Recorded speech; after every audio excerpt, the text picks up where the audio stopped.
So here comes another week, and since fall is here, well, literally here, winter is almost upon us, and my kids' basketball season is starting, so now we've got a jam-packed week or after-school program from 6 to 8 o'clock every single day. It's going to be pretty jam-packed. Mondays, basketball. Tuesday, swimming. Wednesday and Thursday, he's got mathnasium. And then Friday, scouts. Or a den meeting. So, pretty jam-packed. So, and then in my morning hours, I've got a full-time gig starting. So, I'm going to be pretty locked down from 9 to 5.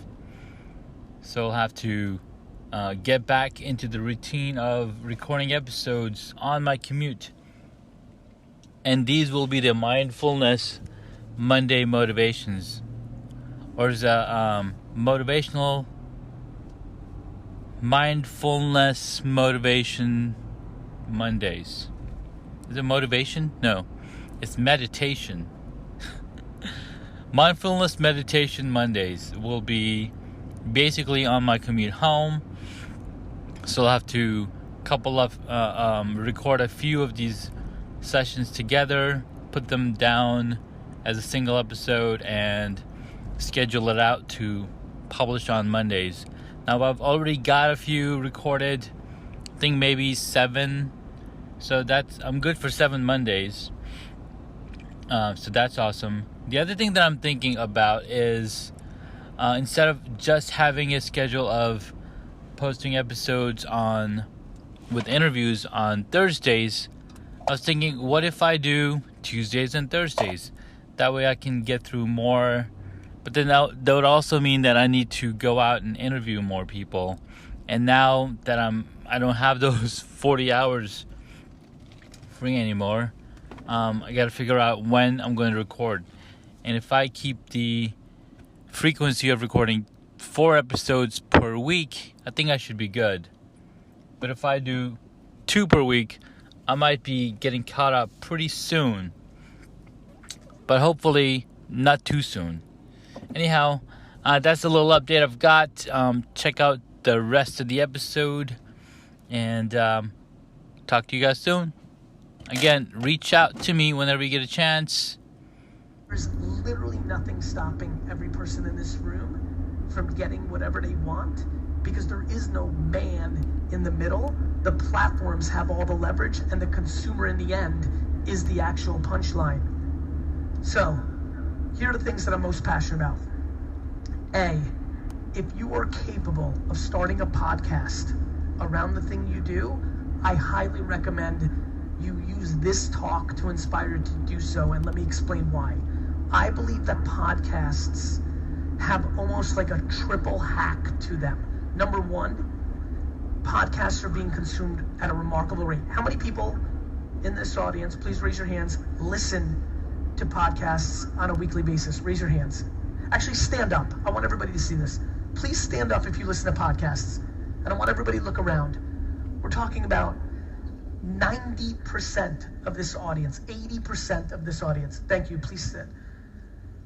If you can start a podcast, even if you have 1,000 people listening, you don't have to be a top 100 podcast in the world. You need to have the people that you're trying to actually reach. If you have a podcast, what also happens out of a podcast is incredibly important.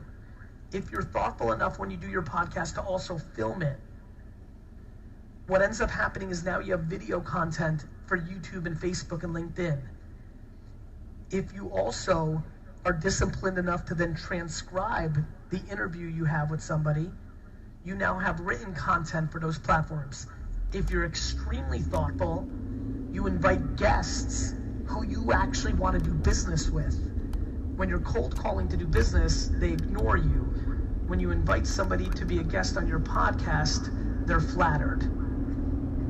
I highly recommend, if you've been debating it, to use this evening as the push to start that podcast. Number 2.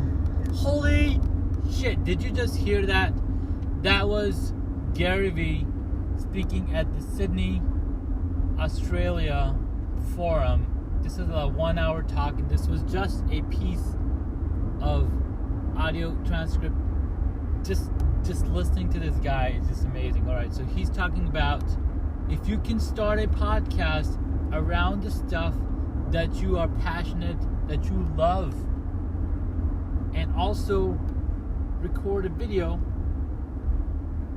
well, holy smokes, that's what you got to do, because that creates so much content. And as he mentioned, now you've got audio content, you've got video content if you record video, and if you are so smart to even transcribe it, now you've got text content to go on all of the different platforms that we are on, right? Social media. So, and I'm looking at that, I'm thinking, I'm like, you know what? That's exactly what I did starting last year, right? Last year, 2018, I was like, you know, I've got all of these hobbies I'm so passionate about. I'm going to start talking about it. So I started talking about my beekeeping. I started talking about cycling, video production, woodworking, all of these different things that I've talked about on the podcast. It's because they come out of my passion. These are the things that I absolutely love to do.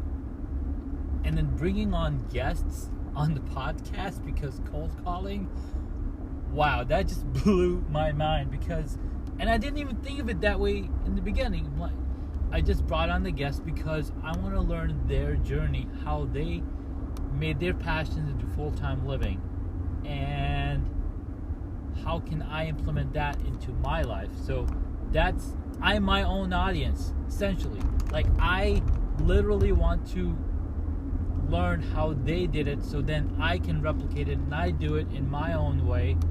And this has been just so amazing. Just listening to Gary Vee in 2019 about what I've been doing for the past year and a half, it's just amazing. I love it. I love it.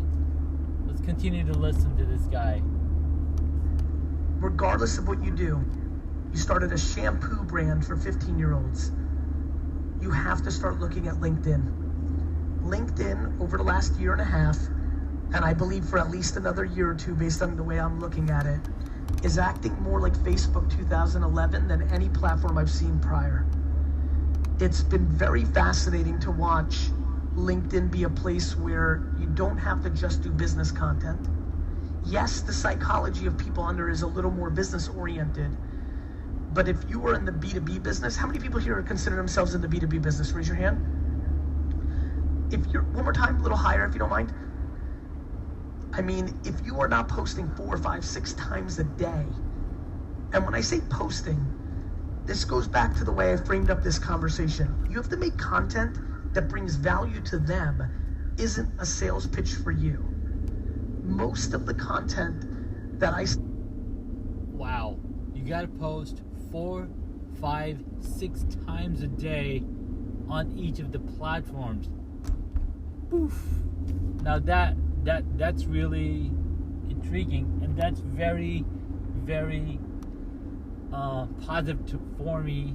Well, it's a really good eye-opener, because I have been posting once, twice a week, and I'm hoping to get people's eyes rolling back, and it's not happening. And I'm like, what's wrong? And like one of the examples that he talked about earlier was, there's a photographer, and the photographer's like, oh, I want to use Instagram as my photography platform. So Gary asked him, hey, how many times are you posting on Instagram?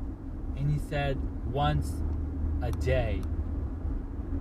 That's just bonkers. If you want this to be your platform that you do business as, and posting once a day, it's just not enough at all. So right here he says 4, 5, 6 times a day on LinkedIn. So I'm guessing it's at a higher rate on other platforms.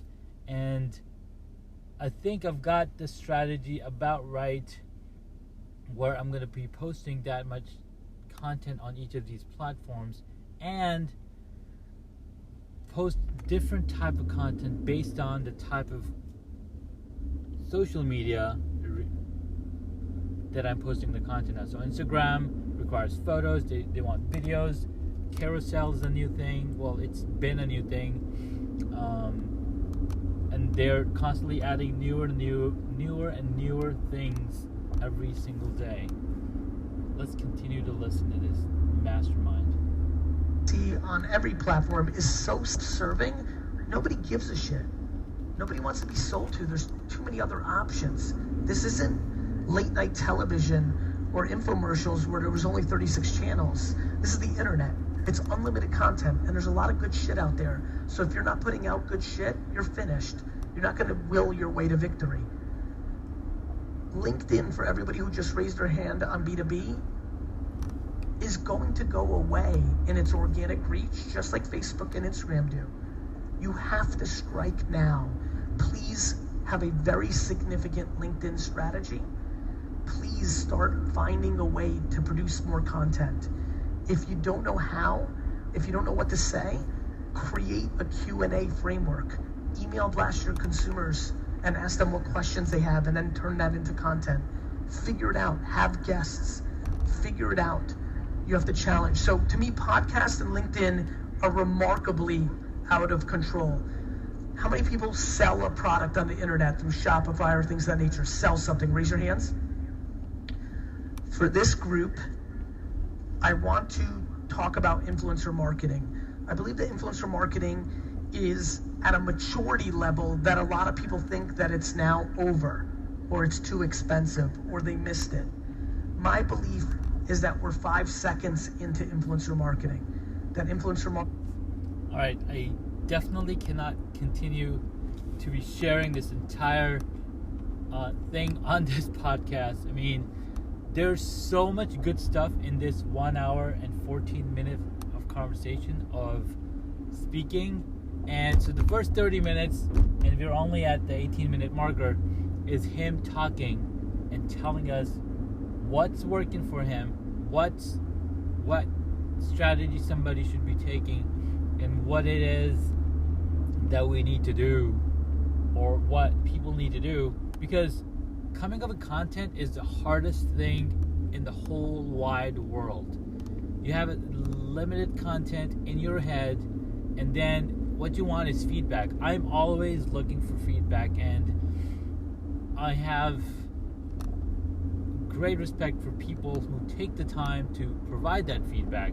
And the one strategy that I have not implemented thus far, and based on what Gary is saying, you've got to reach out to your people. You got to reach out to the people that listen to your podcast, that have been on your podcast, that are in your email list. And that is something that I'm deeply struggling with, and trying to figure out, okay, how do I go about making this happen for myself?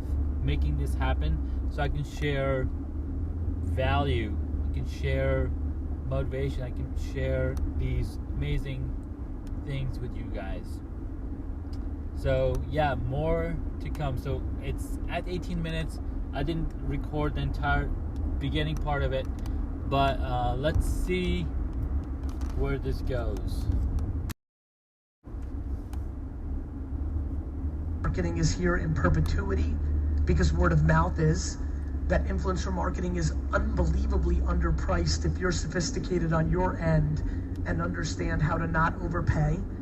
And that if you sell any product, that you must absolutely get serious about influencer marketing, because over every other option in communication, when done right at scale, it returns the biggest ROI. The problem is most people are chasing the whales of people that have millions of followers, and many of those people are because the follow count is the metric that they're selling against. Meanwhile, with my sneakers and my wine products, many people that have 3,000 or 5,000 or 8,000 people tend to be driving my biggest results because they have deep engaged audience and enormous trust in that audience. And so if you're on the consumer side, I highly recommend that you go down that path. The luxury of being 43 years old and operating businesses every day of my life for over 20 years is the following. I operated prior to the internet being at scale and mobile phones being at scale. What that means is when I did direct mail and newspapers and television and billboards to build my dad's liquor store, everything cost a lot of money.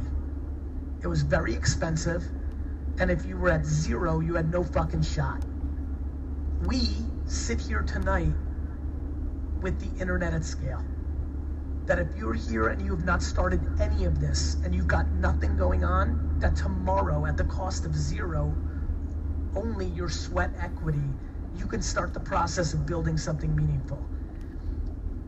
The excuses that fly at scale to why we haven't or why you haven't or why it hasn't happened is very difficult for somebody like me to swallow in a world where I didn't have these options. If I had fucking eBay and Instagram when I was 15, I would have been a trillionaire by 19. We are sitting in the easiest time to be a successful entrepreneur. In not so many words, if you're not successful right now, you suck. And what I mean by that is we have a frothy global economy. Things are good. Holy smokes. If we're not successful right now, like this minute, we absolutely suck. Because that is true. Facebook has been around for over 12 years. Twitter has been around that time. Instagram has been around for half that time. And it's just mind-blowing. I mean, the technology that we have access to be able to grow our audience is mind-blowing. I mean, he's saying himself, if these are the tools that he had available at his leisure when he was a teenager or when he was 13, can't remember, he would be a trillionaire by 19. Like, that just shows you that 4 years of full-time work on building your brand can pay you back in quadruple amounts. Wow. Just wow. At scale. We have internet at scale. Cost zero. If you are not successful right now, you're in a bad spot because the playing field is easier than it's ever been in the history of the human race. That's not a dig. I'm not interested in razzing. I'm not trying to be Debbie fucking Downer. I'm trying to create a very logical conversation that if you're not, you need to recognize that 80% likely you're trying to make it happen too fast because deep down you're so insecure that you need financial success to cover up your pain. Or B, you just might not be good at it. And what you should do is what a lot of my friends did, which they became employee number 13 and 19 and 25 at Facebook and Uber. And I promise you, employee number 54 at Facebook made more money than every person in this room, including me right now. Self-awareness is the most important conversation in our society. The rise of entrepreneurship and the coolness has forced so many people into thinking they need to be one. Entrepreneurship is a skill no different than playing a professional sport or being a professional performer. I implore you to use tonight as an opportunity to start finally being honest with yourself and asking yourself a series of questions around what you're good at and what you like. When somebody is lucky enough to be great at what they like, they achieve ridiculous levels of success. Most people are not fortunate enough to have those serendipities because they limit themselves from trying things, or they deploy delusion around their ideology of what they wish they were instead of looking at themselves and figuring out what they actually are. I cannot be more clear in my statement of how easy it is to be successful on the internet today. It's just the truth. I mean... Alright guys, so we've heard this straight from the horse's mouth, straight from Gary Vee. To be successful on the internet right now is the easiest thing that you can ever do in the history of the internet.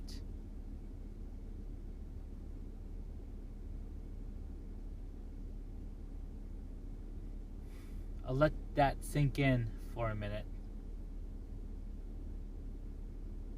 because I look at all of the things that are around me, and it's absolutely mind-boggling why I am taking so long in getting that success for myself.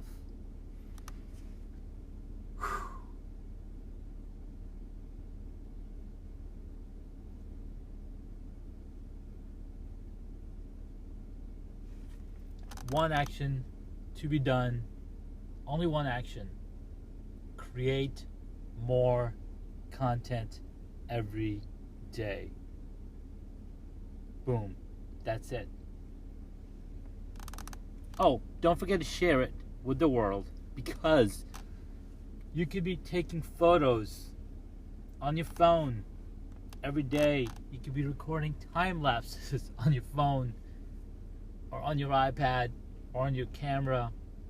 But if you're not sharing it, it with anybody, it might as well have not existed.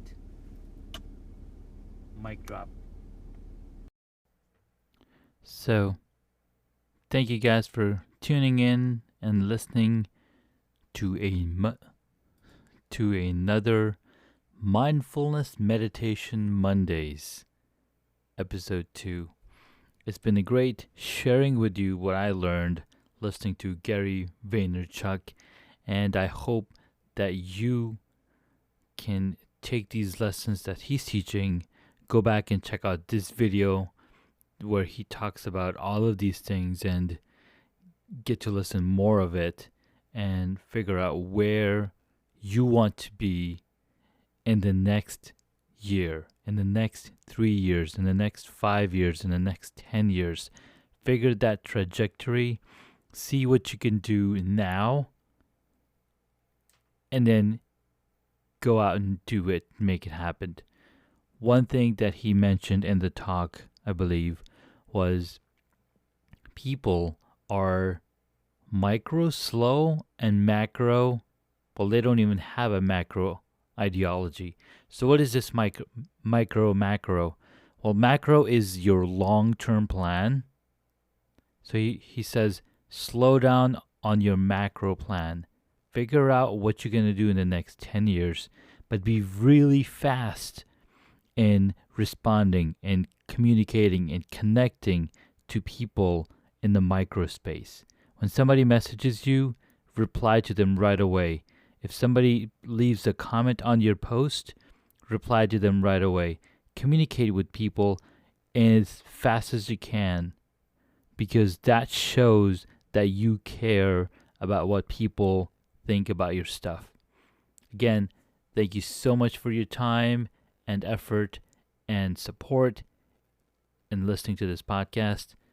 This was another Mindfulness Meditation Mondays coming at you through Hacks and Hobbies podcast. Talk to you guys soon. Take care. Adios.